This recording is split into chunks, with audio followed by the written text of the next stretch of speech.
Այս վերջերս շատ եմ սկսել բիկոն սիրել, կրծքամիս եւ փորձում եմ ամենտեղ իրան ավելացնել։ Այս անգամ էլ ավելացրեցի այս շամպինյոնի գլխիկների մեջ։ Ես շատ եմ պատրաստել ուղղակի պանրով, թթվասերով, բայց այս անգամ որոշեցի այսպես,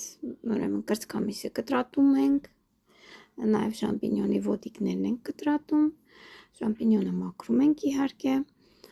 Եվ թավայի վրա տապակում ենք շամպինյոնի ոտիկները բիկոնով, մի փոքր ես ձեթ եմ ավելացրել զեյթունի, տապակում ենք, երբ պատրաստ լինի, ավելացնում ենք տարատեսակ պանիրներ, օրինակ ես ավելացրել էի կաթնաշոռային պանիր, թթվասեր, նաև հոլանդական պանիր եւ մոցարելա տեսակի պանիր էի լցրել, որպեսզի խոճողակը կպչուն լինի, համեմել էի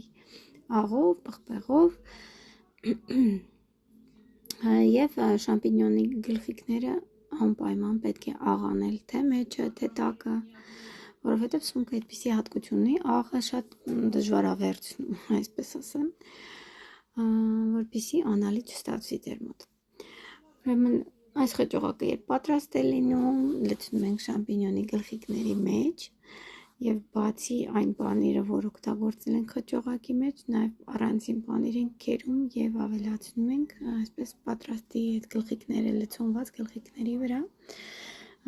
Բավականին շատ է արկա որ ավելացնել, որպեսզի էլ ավելի համեղ լինի։ Դնում ենք ջեռոցը 170-180 աստիճանի տակ, մոտավորապես 20 րոպե, երբ կարմրեն, գեղեցիկ, պանիրը հալվի, ուրեմն արդեն պատրաստ են։